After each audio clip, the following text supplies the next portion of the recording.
চৌধুরী মির্জা ফখরুল ইসলাম আলমগীরের মতো ভারতপন্থী দালালদের সকল অপতৎপরতার পরিচালনার ব্যাপ্তি পরিকল্পনাকে ব্যর্থ করে দিয়ে সরকার বিএনপি নির্ভরতা কাটিয়ে উঠতে পেরেছে। শাহেদ আলম, নাহারিন, শিরিন, রুমিন ফারহানাদের অপপ্রচার অপতৎপরতাকে রুখে দিয়ে সরকার নিজের মেরুদণ্ডের উপরে সোজা হতে দাঁড়াবার প্রত্যয় ব্যক্ত করেছে জাতি, যার পরনাই এখন আশাবাদী। যদিও ইতিমধ্যে অনেক সময় অপচয় হয়েছে, তারপরেও ভালো কিছু হতে যাচ্ছে এই ভেবে এদেশের সাধারণ মানুষ আনন্দিত। সরকারের এই তৎপরতায় বাংলাদেশের সাধারণ মানুষ, খেটে খাওয়া মানুষ, বিপ্লবের পক্ষের মানুষ, ভারত বিরোধী মানুষ, দেশের স্বার্থের পক্ষের মানুষ এবং জামায়াতে ইসলামী সবাই খুশি, কারণ মানুষের ইচ্ছা বাস্তবায়ন হতে যাচ্ছে। সকলের আনন্দকে বাড়িয়ে দিয়ে সরকার জুলাই সনদ বাস্তবায়নের নির্দেশ জারি করতে যাচ্ছে। শাহাবুদ্দিন ছুপ্পু, বিএনপির পলিটিক্যাল ফাদার, বর্তমান পলিটিক্যাল ফাদার এবং সৎভাই হিসাবে খ্যাত ওয়াকারুজ্জামান যত রকম ষড়যন্ত্র করেছে, বিএনপিকে নিয়ে খেলেছে এদেশের সাধারণ মানুষ এবং জামায়াতের বিরুদ্ধে, সকল অপতৎপরতাই আপাতত ব্যর্থ। সেই মহেন্দ্র খন এই জাতির সামনে এসে হাজির হয়েছে। ডক্টর মোহাম্মদ ইউনূস জনগণের সরকার, এদেশের মানুষের সরকার, আমাদের সরকার, এনসিপি সরকার, জামায়াতের সরকার, বিএনপি ব্যতীত সবারই সরকার। ইউনূসের সরকার সেই উদ্যম বোধ থেকেই জুলাই সনদ বাস্তবায়নের আদেশ জারি করতে যাচ্ছে, আইনি ভিত্তির উপরে জুলাই সনদের উপরে দাঁড় করাতে যাচ্ছে এই নভেম্বরের মধ্যেই, এবং গণভোট হতে যাচ্ছে এই নভেম্বরের মধ্যেই। ভারতের অপতৎপরতা, ষড়যন্ত্র, বিএনপি এবং বিএনপির ভিতরের যারা ভারতপন্থী, তাদের সকল মিথ্যা ষড়যন্ত্রমূলক লোভী প্রত্যাশাকে বন্ধ করে দিতে যাচ্ছে। সাইড লাইনে চলে গিয়েছে বিএনপি, ধরা খেতে যাচ্ছে মির্জা ফখরুল এবং আমির খসরু মাহমুদ চৌধুরী। বিজয় হতে যাচ্ছে এদেশের সাধারণ মানুষের ইচ্ছা, আকাঙ্ক্ষা, অভিপ্রায়, স্বপ্ন।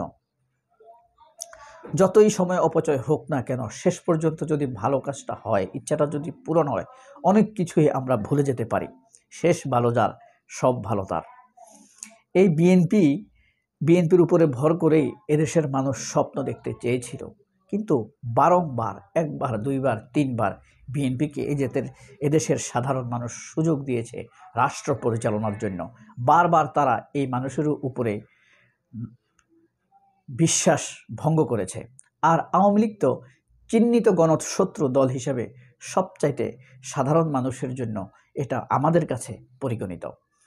আওয়ামী লীগের চিন্তাবাদ, দুঃখ হলো কি জানেন, যখন আওয়ামী লীগ এদেশের ক্ষমতায় আসে তখন এই দেশটি চালায় ভারত, আর যখন বিএনপি ক্ষমতায় আসে তখন এই দেশটি চালায় ভারতের অযোগ্য স্যাঁচরা চাঁদাবাজরা। কারণ আওয়ামী লীগের প্রভাব থেকে বিএনপি কখনোই বের হতে পারে না। আওয়ামী লীগের পরামর্শে বিএনপি দেশ চালাতে গিয়ে নিজেরাও শ্যাডো আওয়ামী লীগ হিসেবে এদেশের সাধারণ মানুষের উপরে, ইসলামপন্থী মানুষের উপরে অপতৎপরতা, অত্যাচার চালায়, যার পরিণাম শেষ পর্যন্ত ধীরে ধীরে এদেশের জাতিসত্তার বিকাশের পথটি রুদ্ধ হয়ে যায়, বন্ধ হয়ে যায়। এদেশের মানুষের মনোবল ভাঙতে থাকে, স্বপ্নের সামনে লোহার দরজা পড়ে যায়।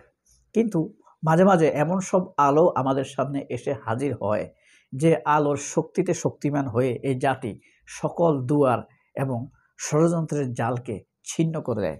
তাই হতে যাচ্ছে এখন। আপনারা জানেন, কোনোভাবেই বিএনপি গণভোট হতে দিবে না, গণভোটের পক্ষে নয়। তারা সাধারণ মানুষকে হুমকি ধমকি দিয়ে যাচ্ছে। আচ্ছা, একটা জিনিস মানেন, বিশ্বাস করেন, বিএনপি যদি সর্বোচ্চ ভোট পায় তাহলে কত পার্সেন্ট ভোট পাবে? 38, 39, 40% ভোট পাবে সর্বোচ্চ। এর উপরে তারা কখনোই পায়নি। এই বিএনপি যদি 40% ভোট পেয়ে, ধরেন 200 আসন পেল, সাপোজ জোর টোর করে, ষড়যন্ত্র করে, তাইলে 40% ভোট পেয়ে যদি তারা 150 আসন পায়, তাহলে বাকি 60%-এর কথা কে বলবে? বাকি 60%-এর কোনো পার্টিসিপেশন রাষ্ট্র পরিচালনায় থাকছে না, তাদের মতামতে থাকছে না, তাদের কণ্ঠ তো রোধ করেই দিচ্ছে একের পর এক মিডিয়া। কারণ মিডিয়া, যমুনা টিভি বলেন, ডিবিসি, চ্যানেল আই, প্রথম আলো, এরা নিজেদেরকে মূলধারা দাবি করলেও এদেশের মানুষের মূলধারার অনুভূতির সাথে এরা নাই। তাহলে আপনি এদেরকে মূলধারার মিডিয়া বলবেন কিভাবে? বিএনপি একসময় একটি মূলধারার রাজনৈতিক দল ছিল। অর্ধেক ধর্ম মানা, আল্লাহকে বিশ্বাস করা, ক্ষমা চাওয়া, নরম মনের মানুষ, কিছুটা ইসলামকে ভালোবাসা, কিন্তু ইসলামের বিরোধিতা করে না, এমন সব মানুষের দল ছিল বিএনপি। দেখেন, এদেশের ফ্যাসিবাদী মিডিয়া, আওয়ামীপন্থী, ভারতপন্থী মিডিয়া সেই মূলধারার অনুভূতির সাথে কখনো ছিল না। এদেশের মিডিয়ার সবসময় ভারতপন্থা, আওয়ামীপন্থাকে দাঁড় করিয়ে রেখেছে, রুজু করে রেখেছে। বাংলাদেশের প্রেক্ষাপটে আপনি তথাকথিত বামপন্থী হিসেবে যারা দাবি করে বা ভারতপন্থী, তাদের সংখ্যা কত? সারা বাংলাদেশে তারা 5 লাখ ভোট পাবে না। কিন্তু দেখেন, মিডিয়াতে আপনি টক শোতে যান, উপস্থাপনায় যান, প্রডিউসারে যান, যারা নিউজের পেছনে থেকে নিউজ নিয়ে খেলে, মিথ্যা প্রোপাগান্ডা ছড়ানো, তারা সবাই হলো এই সামান্য সংখ্যালঘুদের অংশ। যে কারণে তারা কখনোই মূলধারার মানুষের অনুভূতির ধারক বাহক হয়ে উঠতে পারে না, এবং তারা হয়ে যায় মানুষের অনুভূতির বিরোধী, ভারতপন্থী, একদম সোজা কথায় বললে দেশদ্রোহী শক্তি। সে আপনি খালেদ মহিউদ্দিন বলেন, আর গোলাম সারোয়ার বলেন, আর একালে এসে আপনি জিল্লুর রহমান বলেন, খালেদ মহিউদ্দিন বলেন, আর নিকোল বলেন, অথবা যমুনা টিভির ফাহিম বলেন, মাহফুজ মিশু বলেন, রাসেল বলেন, ফয়সাল বলেন, হ্যাঁ, আহমেদ জোবায়ের বলেন, এরা সবাই হলো ভারতপন্থী। শত শত প্রমাণ আছে।